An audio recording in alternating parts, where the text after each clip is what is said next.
Un desembarco poco conocido de la Segunda Guerra Mundial. Decidieron irse de su patria para venir a defender la nuestra. Tropas coloniales que el Estado Mayor hizo a un lado. Blanqueamiento significa literalmente reemplazar a los soldados negros por soldados blancos. Personalmente, yo no quería irme, no quería dejar a mis camaradas. Sin embargo, sus esfuerzos fueron esenciales para Francia. Sin el desembarco en la Provenza, Dulâtre no habría estado presente el 8 de mayo de 1945 para la capitulación alemana.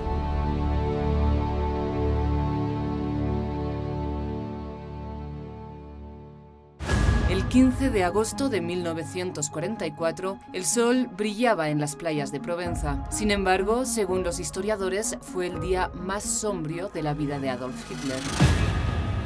Mientras los soviéticos lanzaban una ofensiva en el este y los aliados se abrían paso en Normandía, un nuevo desembarco en el sur de Francia anunciaba el fin del Tercer Reich.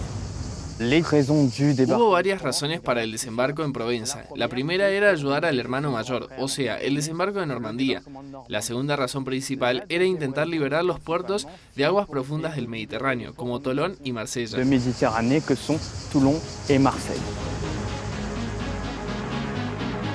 En 1944 había muy pocos lugares en donde fuera posible el desembarco. El flete y la logística eran de una magnitud considerable. Era la logística que sostendría la liberación de Europa.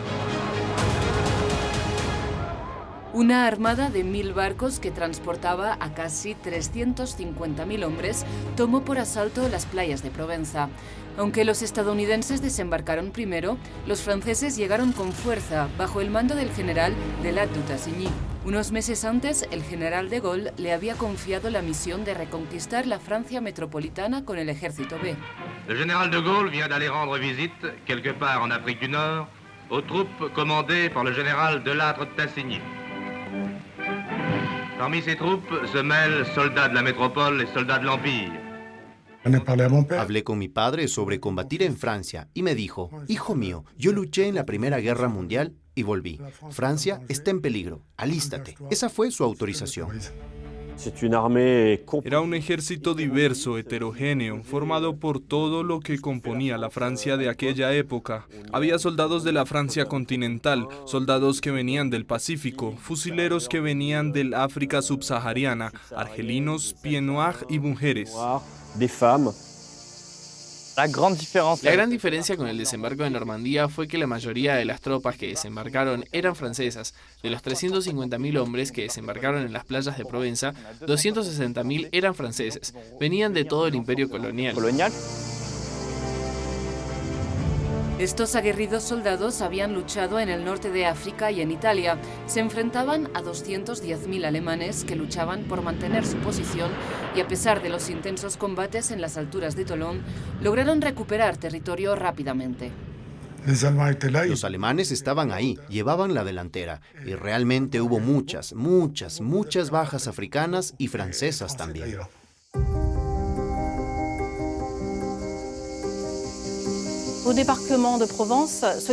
En el desembarco de Provenza, Soliesville, que está situada en un promontorio, era un bastión alemán que tenían que tomar.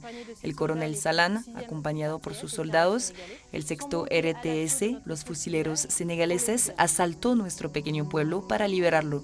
Los combates aquí fueron bastante sangrientos, cuerpo a cuerpo. Los fusileros senegaleses lucharon en todos los callejones. Y al final, el 21 de agosto de 1944, el pueblo fue liberado por el 6º RTS. Aquí en Soliesville, 19 fusileros senegaleses murieron en pocas horas para liberar nuestro pueblo. 19 tirailleurs sénégalais sont tombés en quelques heures pour libérer notre village. Estos sacrificios permitieron que el ejército B triunfara en Provenza. Con la ayuda de la resistencia, Tolón y Marsella fueron liberadas el 28 de agosto de 1944, 10 días antes de lo planeado inicialmente.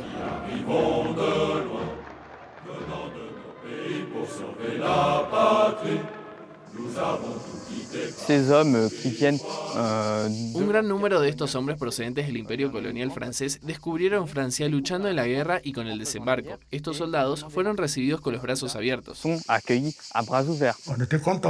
Estábamos contentos porque era un reconocimiento ver que habíamos participado en su liberación.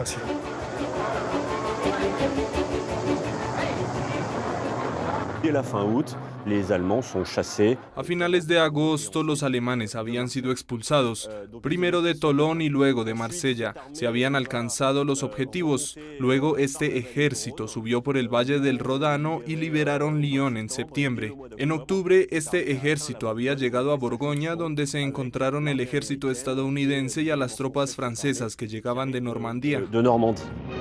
Châtillon-sur-Seine. Et voici soudain deux armées françaises courent l'une vers l'autre. Et ça y est, la jonction est faite.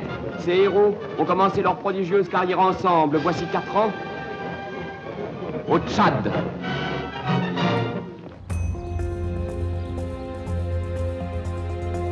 Cuando las tropas se reunieron en septiembre de 1944, los jefes del Estado Mayor decidieron reformar el ejército francés, integrando todas las fuerzas del país.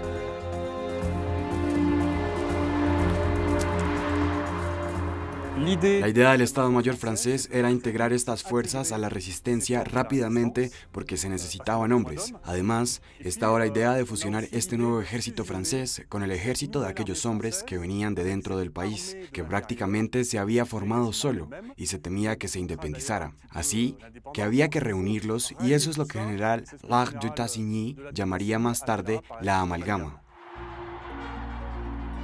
Con la amalgama de los resistentes se produjo otro cambio en el seno del ejército francés.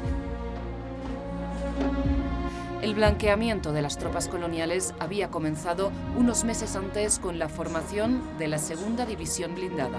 El blanqueamiento significaba literalmente reemplazar a los soldados negros, principalmente del África subsahariana, por soldados blancos, de ahí el término blanqueamiento. Cuando las autoridades francesas quisieron formar esta segunda división blindada, tuvieron que recurrir a los estadounidenses para que les suministraran las armas, los equipos y los uniformes, y los estadounidenses les dijeron a las autoridades francesas que sería bueno que esta nueva unidad no estuviera formada por soldados africanos. El ejército estadounidense estaba segregado racialmente en su propio país, y ese ejército presionó al ejército francés para que las tropas con soldados africanos no liberaran ciudades como París porque era muy simbólico. Pero el blanqueamiento no se limitó a París. Mientras el frente estuvo paralizado en los Vosgos a principios del invierno, entre las tropas coloniales aumentaron los casos de congelación. El Estado Mayor aprovechó la situación para retirar entre 15.000 y 20.000 fusileros del ejército francés. La operación de blanqueamiento fue un poco peculiar. Se había preparado, se había decidido, pero una vez sobre el terreno, fue improvisada en gran parte porque no tenían equipos para equipar a los jóvenes soldados franceses que llegaron. Así que tomaban a un fusilero de cierta estatura y a un joven francés de más o menos la misma estatura y literalmente desnudaban al soldado africano para vestir al joven francés y además casi nunca se hacían ceremonias. No había ninguna explicación. Eran repatriados al sur de Francia porque la guerra seguía. Este reemplazo se hacía casi que en primera línea.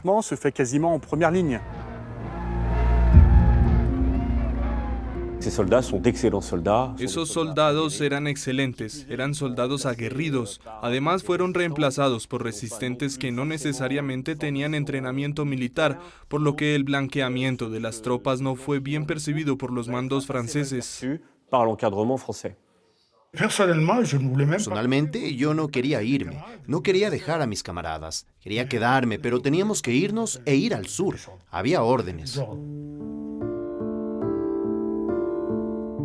Pero las humillaciones que sufrieron las tropas coloniales desmovilizadas no habían llegado a su fin.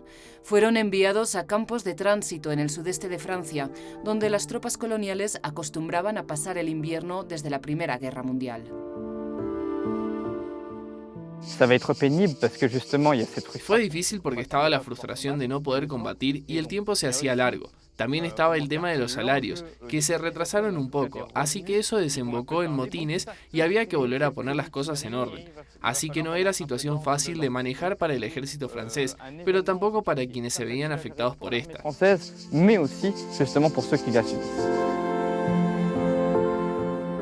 Algunos fusileros no fueron repatriados sino hasta después de que acabó la guerra, y sin ellos el ejército francés prosiguió su epopeya hasta la victoria final.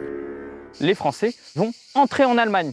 A diferencia de la Primera Guerra Mundial, los franceses entraron en Alemania y liberaron ciudades como Stuttgart antes de pasar por Innsbruck, en Austria, así que participaron en la campaña de liberación europea, lo que les proporcionó legitimidad militar y posteriormente legitimidad política. Sin Provenza, sin el éxito del desembarco de Provenza, Dulâtre probablemente no habría estado presente el 8 de mayo de 1945 para la capitulación alemana. Cette fois, c'est bien fini. Le rideau tombe. Français, avec nos alliés anglais, américains et russes, nous signons la fin de la tragédie.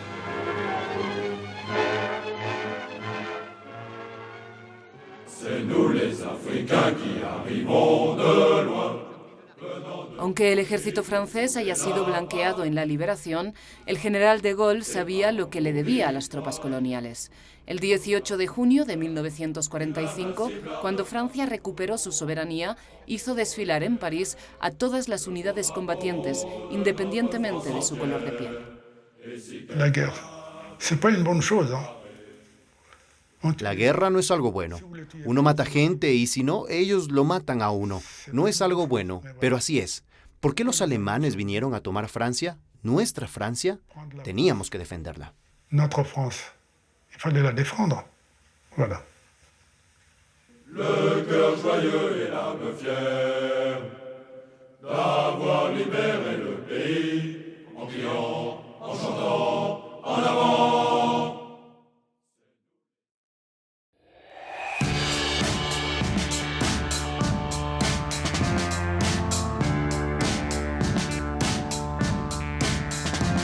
France 24, otro punto de vista. Liberté, égalité, actualité. Hola, soy Cristóbal Vázquez, su corresponsal de France 24 en español en Washington. Siga conmigo todas las noticias de Estados Unidos en los noticieros y en la programación diaria. Cristóbal Vázquez, uno de los 200 corresponsales de France 24 en el mundo.